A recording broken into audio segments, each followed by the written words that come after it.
Hello everyone, I am Dr. Navjot Simi. In today's session, I am going to talk about the complete book list for UPSC preparation. मैंने इस session को दो parts में divide किया है, that is for prelims and for mains. जब हम UPSC की बात करते हैं तो जो हमारे रिसोर्सेज हैं वो एक बहुत ही इम्पॉर्टेंट रोल प्ले करते हैं. तो मैं सबसे पहले यही बोलूँगी कि आप शुरुआत में ही जो UPSC के द्वारा सिलेबस दिया जाता है आप उसको एक डिटेल्ड गो थ्रू कर लीजिए और उसके बाद आप अपने रिसोर्सेज की तरफ जाइए. तो जब हम प्रीलिम्स की बात करते हैं सबसे पहले हम शुरुआत करेंगे ज्योग्राफी से. So NCERTs form the base of your preparation. You have to complete NCERTs from 6 to 10 standard. तो ज्योग्राफी के लिए भी आपको जो NCERTs है 6 to 12 वो पढ़ लेनी है और ख़ास करके 11th-12th की NCERTs हैं उस पर ज़्यादा फोकस करना है. और उसके साथ एक GC लियोंग की बुक आती है ज्योग्राफी के लिए, आपको वो करनी है. And you can also follow one basic book like there is a book by Majid Hussain that you can use for your reference. जैसे कुछ टॉपिक्स होते हैं स्पेसिफिक जो हमें बुक्स में उतने अच्छे से इलेबोरेटेड नहीं मिलते हैं तो आप उस बुक से रेफ़र कर सकते हैं. और इसके अलावा एटलस आपको करना है. So I think these books will be sufficient for your geography preparation. Now I will move on to history. History में भी आपको शुरुआत तो NCERT से ही करनी है. जैसे NCERTs एक ओल्ड NCERTs आती हैं और एक न्यू NCERTs आती हैं. ओल्ड NCERTs में 3 पार्ट्स हैं उसके भी, ancient, medieval and modern. And similarly the new NCERTs contain part 1, part 2 and part 3. So आपको ये दोनों ओल्ड और न्यू NCERTs कंप्लीट कर लेनी है. और स्पेसिफिकली आपको मॉडर्न इंडिया के लिए स्पेक्ट्रम की एक बुक आती है, आपको वो फॉलो करनी है. अब मैं बात करूँगी आर्ट एंड कल्चर की. आर्ट एंड कल्चर के लिए भी आपको वही NCERTs आती हैं जो बेसिक हैं 6 to 12 वो करनी है. और 11th क्लास की एक NCERT है an introduction to Indian art, इस पर आपको ख़ास ध्यान देना है. और एक रिसेंटली एक और 12th क्लास की NCERT भी आई है, क्राफ्ट ट्रेडिशंस ऑफ इंडिया. सो ये दोनों NCERTs आप अच्छे से कर लीजिए. और इसके बाद आपको जो एक बेसिक बुक है वो आप कोई भी फॉलो कर सकते हैं. कुछ लोग जैसे नितिन सिंघानिया की एक बुक आती है इंडियन आर्ट एंड कल्चर, या फिर NIOS का मटेरियल होता है, या उसके अलावा भी डिफरेंट इंस्टीट्यूट्स के द्वारा जो मटेरियल्स प्रोवाइड किए जाते हैं आप वो भी फॉलो कर सकते हैं. और अगर आप किसी कोचिंग इंस्टीट्यूट आपने ज्वाइन किया हुआ है तो उनके जो क्लास नोट्स होते हैं आप वो भी साथ बाय साथ ज़रूर उसको भी फॉलो करें. Now I will talk about polity. So polity के लिए भी बेसिक NCERTs जो हैं वो आपको करनी है. और पॉलिटी के लिए तो एक बेसिक बुक है जो हमें बहुत थॉरोली करनी है, वो है इंडियन पॉलिटी बाय लक्ष्मीकांत. इस बुक को एक तरह से पॉलिटी के लिए बाइबल ही माना जाता है. आप इसको बहुत अच्छे से करिए और इसके मल्टीपल रिविजन्स करिए. अब मैं बात करूँगी इकोनॉमी की. तो इकोनॉमी के लिए भी NCERTs जो हैं वो तो आपको फॉलो करनी है. और सबसे इम्पॉर्टेंट है आप कोई भी एक बेसिक बुक फॉलो कर सकते हैं, जैसे कि श्री राम IAS, या फिर रमेश सिंह आती है, या फिर विवेक सिंह की अभी रिसेंटली एक बुक आती है इंडियन इकोनॉमी के, वो भी काफ़ी अच्छी है. और इसके साथ साथ आपको बजट और इकोनॉमिक सर्वे जो ईयरली आता है उसकी समरीज भी मार्केट में आपको मिल जाएंगी. डिफरेंट इंस्टीट्यूट्स समरीज को प्रोवाइड करते हैं, तो आप उनमें से कोई भी एक अच्छी समरी उसको साथ के साथ कर सकते हैं. उससे आपकी प्रेपरेशन में वैल्यू एडिशन भी होगा और आपको काफ़ी फैक्ट्स और फिगर्स भी मिल जाएंगे जो आप अपने आंसर्स में भी यूज़ कर सकते हैं. Now I will talk about environment. Environment is really important for UPSC prelims. जैसा कि हमने देखा है पिछले कुछ सालों में भी इन्वायरमेंट को लेकर जो क्वेश्चंस आते हैं उसका ट्रेंड भी पहले से काफ़ी इंक्रीज़ हुआ है. तो इसके लिए भी आपको बेसिक NCERTs तो करनी ही हैं. और ख़ास करके क्लास 12th की NCERT है उसमें लास्ट के जो 4 चैप्टर्स दिए हैं वो आपको अच्छे से करने हैं. Those are related to environment and ecology. और इसके साथ आपको एक बेसिक बुक फॉलो करनी है एनवायरनमेंट के लिए. जैसे कि मार्केट में एक बहुत अच्छी बुक आती है शंकर IAS जो अकेडमी है उनके द्वारा एक एनवायरनमेंट की बुक दी गई है, तो आप उसको फॉलो कर सकते हैं. और इसके साथ साथ जो भी करंट अफेयर्स हैं, हमारे न्यूज़पेपर्स हैं, उसमें जो भी इन्वायरमेंट और इकोलॉजी के रिलेटेड न्यूज़ है वो तो इम्पॉर्टेंट है ही, आपको वो सब करना है। और इसका आप क्या कर सकते हैं, जो आपको कुछ इम्पॉर्टेंट फैक्ट्स और फिगर्स होते हैं आप उसको अपने नोट्स में भी अलग से बना के रख सकते हैं, ताकि आप उसको लास्ट मोमेंट पे रिवाइज कर सकें ईजीली। अब मैं बात करूँगी साइंस एंड टेक्नोलॉजी की। तो साइंस एंड टेक्नोलॉजी के लिए भी आपको जो NCERTs हैं 6 to 10th वो आपको अच्छे से करनी है। और इसके अलावा डिफरेंट कोचिंग इंस्टीट्यूट्स अपना मटेरियल प्रोवाइड करते हैं साइंस एंड टेक्नोलॉजी के लिए, आपको वो करना है। और ऑब्वियसली आपको करंट अफेयर्स तो करने ही हैं, न्यूज़पेपर्स को भी रेगुलरली फॉलो करना है। साइंस एंड टेक्नोलॉजी हमारा मेजर जो पोर्शन है वो इन्हीं के थ्रू कवर होता है, तो आप ये सारे रिसोर्सेज के थ्रू अपना साइंस एंड टेक्नोलॉजी प्रिपेयर कर सकते हैं। और अब हम बात करेंगे करंट अफेयर्स की। तो करंट अफेयर्स के लिए सबसे इम्पॉर्टेंट तो देखिए न्यूज़पेपर है आपका। आप कोई भी एक रेगुलर न्यूज़पेपर फॉलो कर सकते हैं। Most of the aspirants follow either the Hindu और द इंडियन एक्सप्रेस। आप इसके अलावा भी और कोई अच्छा न्यूज़पेपर भी फॉलो कर सकते हैं। और इसके साथ साथ जो कोचिंग इंस्टीट्यूट्स हैं उनके द्वारा डिफरेंट आपको मंथली मैगजीन्स भी मिल जाएंगी, या फिर उनके द्वारा ईयरली कंपाइलेशन भी दिया जाता है करंट अफेयर्स के लिए, सो आप उसको फॉलो कर सकते हैं। तो बेसिक आपकी जो करंट अफेयर्स की प्रिपरेशन है वो इन्हीं 2 सोर्सेज से होगी।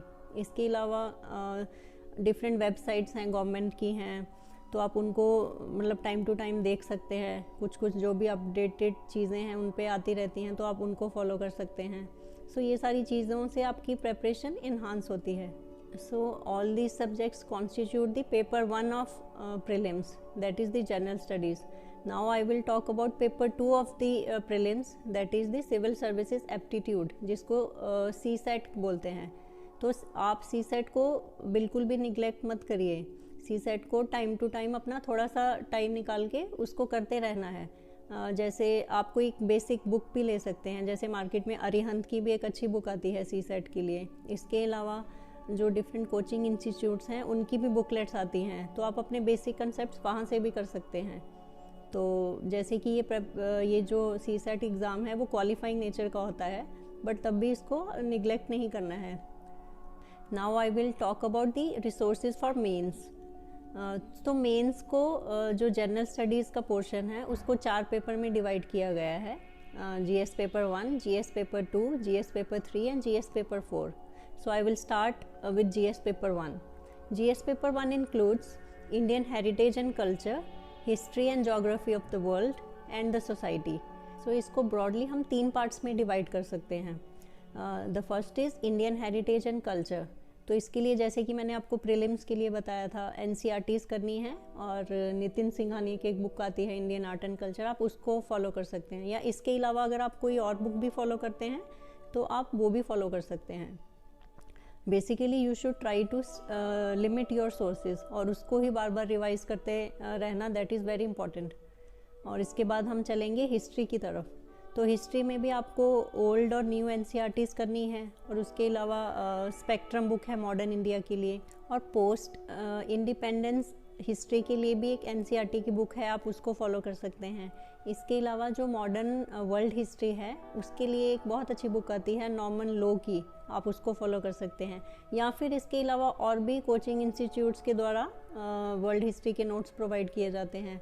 या फिर एक तमिलनाडु की भी बुक्स आती हैं वर्ल्ड हिस्ट्री पे, वो भी अच्छी बुक होती है। तो आप इनमें से कोई भी बुक फॉलो कर सकते हैं और वर्ल्ड हिस्ट्री प्रिपेयर कर सकते हैं। Now I will talk about geography. So geography भी आपको वैसे ही प्रिपेयर करना है जैसे आपने प्रीलिम्स के लिए किया था। NCERTs करनी है, आपको GC लियोंग की बुक पढ़नी है, और इंडिया और वर्ल्ड जोग्राफी के लिए आपको माजिद हुसैन की एक बुक है उसको रेफ़र कर सकते हैं, या कोई और बुक भी आप रेफ़र कर सकते हैं। और इसके अलावा आपको करंट अफेयर्स तो फॉलो करने ही हैं, और उसके साथ साथ आपको एटलस पर भी ध्यान देना है। And the last part in GS paper 1 is society. Society के लिए भी आपको NCERTs तो आपने पढ़ रखी होंगी ऑलरेडी। उसके अलावा आपको कोई भी कोचिंग इंस्टीट्यूट का आप मटेरियल ले लीजिए, और आप टॉपिक वाइज जो सिलेबस में दिए गए हैं उसके हिसाब से आप अपने ब्रीफ नोट्स भी बना सकते हैं उन टॉपिक्स पे, ताकि आपको बाद में रिवाइज करना ईजी हो जाएगा। सो आप सोसाइटी का पोर्शन वहाँ से कवर कर सकते हैं। Now I will talk about GS paper 2 which includes governance, constitution and polity, social justice and international relations. So हम गवर्नेंस से स्टार्ट करते हैं। गवर्नेंस के बेसिक कंसेप्ट्स आपको प्रिपेयर करने के लिए सेकंड ARC रिपोर्ट्स आती हैं, उसकी समरी भी आपको मार्केट में मिल जाएगी, आप उसकी समरी कर सकते हैं। जो भी रेलेवेंट ARC रिपोर्ट्स है रिलेटेड टू दिस टॉपिक, जैसे कि first report, fourth report, 6th, 9th, 10th, 11th and 12th, they are related to governance. So आप ये सारी रिपोर्ट्स की समरी कर सकते हैं। और इसके साथ साथ करंट अफेयर्स तो आपको करने ही हैं। डिफरेंट न्यूज़पेपर में एडिटोरियल्स आते हैं, आर्टिकल्स आते हैं। करंट अफेयर जो मटेरियल आपको मार्केट से मिलता है डिफरेंट कोचिंग इंस्टीट्यूट्स का, आपको वो सब तो करते ही जाना है। और जब हम कॉन्स्टिट्यूशन और पॉलिटी की बात करेंगे तो आपकी बेसिक बुक जो है लक्ष्मीकांत, वो आपको करनी है। उसके अलावा करंट अफेयर्स वही आपको कोचिंग इंस्टीट्यूट वाले में नोट्स मिल जाएंगे, और साथ में न्यूज़पेपर रेगुलरली करना है। और इसके साथ साथ आपको डिफरेंट जो गवर्नमेंट की वेबसाइट्स होती हैं, जैसे कि एक PRS लेजिस्लेटिव वेबसाइट है, PIB है, आप उसको भी रेगुलरली फॉलो कर सकते हैं। कुछ इंपॉर्टेंट अगर आपको उसमें से आर्टिकल्स या चीज़ें मिलती हैं, आप उसको अपने नोट्स में ऐड कर सकते हैं। इससे आपकी वैल्यू एडिशन भी होगी और आपकी अंडरस्टैंडिंग भी बढ़ेगी। अब हम बात करेंगे सोशल जस्टिस की। तो इसके लिए भी आपका जो बेस है वो करंट अफेयर्स ही बनाएगा। आप उसको जो डिफरेंट कोचिंग इंस्टीट्यूट्स के द्वारा मटेरियल दिया जाता है, आप उसको प्रिपेयर कर सकते हैं। आप इसके अलावा जो न्यूज़पेपर में एडिटोरियल्स आते हैं उसको कवर करेंगे, या फिर डिफरेंट रिपोर्ट्स आती हैं गवर्नमेंट ऑफ इंडिया की फ्रॉम टाइम टू टाइम, आप उसको देख सकते हैं। जैसे एक रिसेंटली नीति आयोग की एक रिपोर्ट आई थी 3 ईयर एजेंडा, आप उसको देख सकते हैं। उसमें आप जो इम्पोर्टेंट पॉइंट्स हैं उसको आप कलेक्ट कर सकते हैं, और आपको एक जनरल आइडिया भी लग जाता है कि हमें अपना आंसर भी लिखना है तो उसमें किस तरह से हमारी क्या अप्रोच होनी चाहिए। Now we will talk about international relations. So इसके लिए भी आपको करंट अफेयर्स ही आपका बेस बनाएंगे। जो भी मटेरियल आपको मार्केट से मिल जाएगा करंट अफेयर्स के लिए, तो वो आप प्रिपेयर करिए, या फिर कोई बेसिक बुक भी आप फॉलो कर सकते हैं। मार्केट में बहुत सारी बुक्स आती हैं इंटरनेशनल रिलेशंस पे, जो हमारा बेसिक जो आपकी बैकग्राउंड है उसको वो बिल्ड करेगा। सो आप कोई भी एक बेसिक बुक फॉलो कर सकते हैं, और साथ में जो आपके करंट अफेयर्स हैं वो आपकी प्रिपरेशन को इन्हांस करते रहेंगे। Now I will talk about general studies paper 3, which includes technology, economic development, biodiversity, environment, security and disaster management. We will start with science and technology. So science and technology के लिए भी आपके जो भी topics provide किए गए हैं syllabus में, आप कोई भी कोचिंग इंस्टीट्यूट का मटेरियल ले लीजिए, आप उस वहाँ से प्रिपेयर कर सकते हैं। और बाकी जो इसमें आपकी जो largely preparation it will be based on newspapers या फिर करंट अफेयर्स, जो भी लेटेस्ट आपकी न्यूज़ चल रही होती हैं उस पर ही बेस्ड होते हैं जो भी क्वेश्चंस पूछे जाते हैं। सो ये 2 चीज़ें आप कर लेंगे तो आपकी साइंस एंड टेक्नोलॉजी की अच्छी प्रिपरेशन हो जाएगी। अब हम बात करेंगे इकोनॉमिक डेवलपमेंट की। सो इसके लिए भी आपको बेसिक NCERTs हैं वही फॉलो करनी है। उसके अलावा कोई भी आप एक बेसिक बुक, जैसे कि मैंने पहले भी बताया है, श्रीराम IAS की या फिर विवेक सिंह की या रमेश सिंह की, कोई भी बुक आप एक फॉलो कर सकते हैं। उसके अलावा current affairs from the most important part here also, जो कि आप मटेरियल प्रोवाइड किया जाता है डिफरेंट कोचिंग इंस्टीट्यूट्स का, उस वहाँ से कर सकते हैं। न्यूज़पेपर्स के थ्रू आप ये कर सकते हैं। आप डिफरेंट जो वेबसाइट हैं गवर्नमेंट्स की वहाँ से कर सकते हैं। और इसके अलावा बजट और इकोनॉमिक सर्वे की समरीज भी ज़रूर करें। तो आई थिंक ये सब चीज़ें करने से आपका इकोनॉमिक्स अच्छे से कवर हो जाएगा। Now I will talk about environment. So environment के लिए भी आपको NCERT की जो बुक हैं वो तो फॉलो करनी ही है। उसके साथ आप एक कोई भी बेसिक बुक फॉलो कर सकते हैं। फॉर एग्जांपल शंकर IAS की इन्वायरमेंट बुक आती है, वो काफ़ी अच्छी है, आप उसको फॉलो कर सकते हैं। और जो आपके करंट अफेयर्स हैं, न्यूज़पेपर्स हैं, उसके थ्रू आप इन्वायरमेंट की चीज़ें कवर कर सकते हैं। और कोई भी आप बेसिक जो कंसेप्ट्स हैं किसी भी कोचिंग इंस्टीट्यूट के मटेरियल से आप कवर कर सकते हैं। सो आई थिंक इन्वायरमेंट के लिए ये सारी चीज़ें सफिशेंट हो जाएंगी। Now I will talk about security. Security में भी आपको जो बेसिक करंट अफेयर्स हैं वही आपका बेस बनाएंगे। यहाँ भी आपको कोचिंग इंस्टीट्यूट्स के द्वारा मटेरियल्स मिल जाता है आपको मार्केट में जो आप सिक्योरिटी के लिए प्रिपेयर कर सकते हैं। इसके अलावा सेकेंड ARC की 3 रिपोर्ट्स हैं जो इससे रिलेटेड हैं, that is 7th, 8th and 5th। तो ये तीनों रिपोर्ट्स की समरीज आप देख सकते हैं। इसके अलावा जो भी गवर्नमेंट की वही वेबसाइट्स जो मैंने आपको पहले भी बताया था उसको आप रेगुलरली फॉलो कर सकते हैं। सो आई थिंक ये सारी चीज़ें करने से आपके अच्छी प्रिपरेशन हो जाएगी। Now we will talk about disaster management. So disaster management के लिए भी आपको कोई भी कोचिंग इंस्टीट्यूट का मटेरियल है वो मिल जाएगा जो आप प्रिपेयर कर सकते हैं। इसके अलावा current affairs will form the base here as well. तो आप किसी भी कोचिंग इंस्टीट्यूट का मटेरियल ले सकते हैं, उससे प्रिपेयर कर सकते हैं अपने करंट अफेयर्स। और इसमें नेशनल डिज़ास्टर मैनेजमेंट एक्ट की गाइडलाइंस आती हैं, वो आप काफ़ी इंपॉर्टेंट है, आप उसको एक उसका फ्रेमवर्क समझ लीजिए, वो गाइडलाइंस पढ़ लीजिए। कई बार ऐसा होता है कि डायरेक्ट क्वेश्चन पूछा जाता है गाइडलाइंस के बारे में, तो आप ये सारी चीज़ें डिज़ास्टर मैनेजमेंट के लिए कर सकते हैं। Now we will talk about general studies paper 4, that is ethics, integrity and aptitude. So ये पेपर बेसिकली 2 पार्ट्स में डिवाइड इसको हम कर सकते हैं। एक जो जनरल टॉपिक्स हैं, दूसरा जो है केस स्टडीज़। क्वेश्चन पेपर भी इसी तरह से पूछा जाता है। तो इसके लिए आप एक बेसिक बुक आती है लेक्सिकॉन की, तो आप वो वहाँ से अपनी प्रिपरेशन शुरू कर सकते हैं। उसमें काफ़ी डेफिनेशंस हैं जो आपकी सिलेबस में हैं, उसको एक्सप्लेन किया जाता है। सो आपको एक थोड़ी अंडरस्टैंडिंग बिल्ड हो जाती है रिगार्डिंग एथिक्स। तो उसको करने के बाद आप किसी भी कोचिंग इंस्टीट्यूट का मटेरियल ले सकते हैं, तो आप उसको फॉलो कर सकते हैं। I would say that try to keep your sources limited. यहाँ भी आप अगर एक सोर्स रखेंगे तो आपके लिए रिवीजन करना ईजी हो जाएगा। एंड अदर देन दैट आप सेकेंड ARC की रिपोर्ट्स यहाँ भी कुछ रेलिवेंट हैं जो आप कर सकते हैं। For instance 4th and 12th report है, उसकी आप समरी देख सकते हैं। और इसके अलावा आपके करंट अफेयर्स जो हैं, न्यूज़पेपर आर्टिकल्स हैं, तो वो आप रेगुलरली फॉलो करते रहें। और स्पेसिफ़िकली केस स्टडीज़ के लिए आप या तो कोई टेस्ट सीरीज़ आप लगा सकते हैं, या डिफरेंट कोचिंग इंस्टीट्यूट भी ये प्रोवाइड करते हैं केस स्टडीज़, तो आप वहाँ से उसको प्रैक्टिस कर सकते हैं, उसको एनालाइज कर सकते हैं। तो ये सारी चीज़ें करने थे, एथिक्स प्रिपेयर हो जाएगा अच्छे से। So I have just explain you the basic and standard resources for the preparation of this exam. इसके साथ साथ आपको एडिशनल मटेरियल या फिर एड ऑन्स जो आप कर सकते हैं अपनी प्रिपरेशन को इन्हांस करने के लिए, जैसे संसद TV पे डिस्कशंस और डिबेट्स आती हैं रेगुलरली, आप उसको फॉलो कर सकते हैं। जैसे मैं भी अपनी प्रिपरेशन के time Rajya Sabha TV the big picture आता था, उसको फॉलो करती थी रेगुलरली।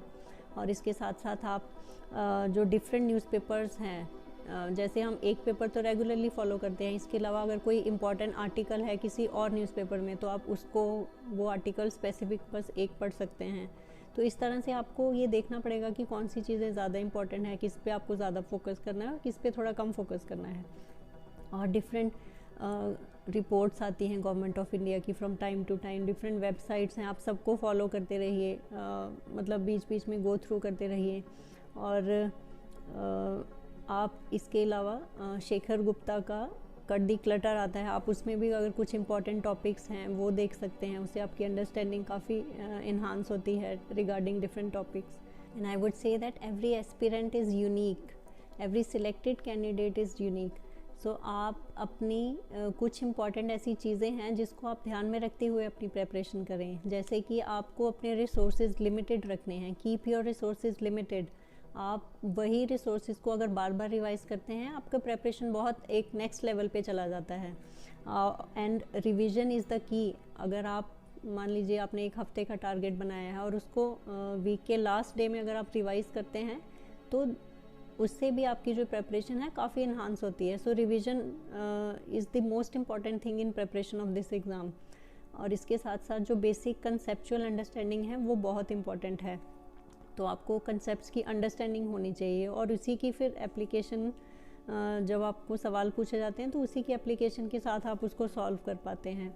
और इसके साथ साथ आप क्या कर सकते हैं, आप हर एक टॉपिक के आप अपने शॉर्ट नोट्स भी बना सकते हैं, जो कि आपको लास्ट मोमेंट पे बहुत हेल्प करेंगे। जब आप एग्ज़ाम देने जाते हैं तो आपके पास अपने हैंडी नोट्स रहते हैं जो आप बहुत जल्दी से रिवाइज़ कर सकते हैं।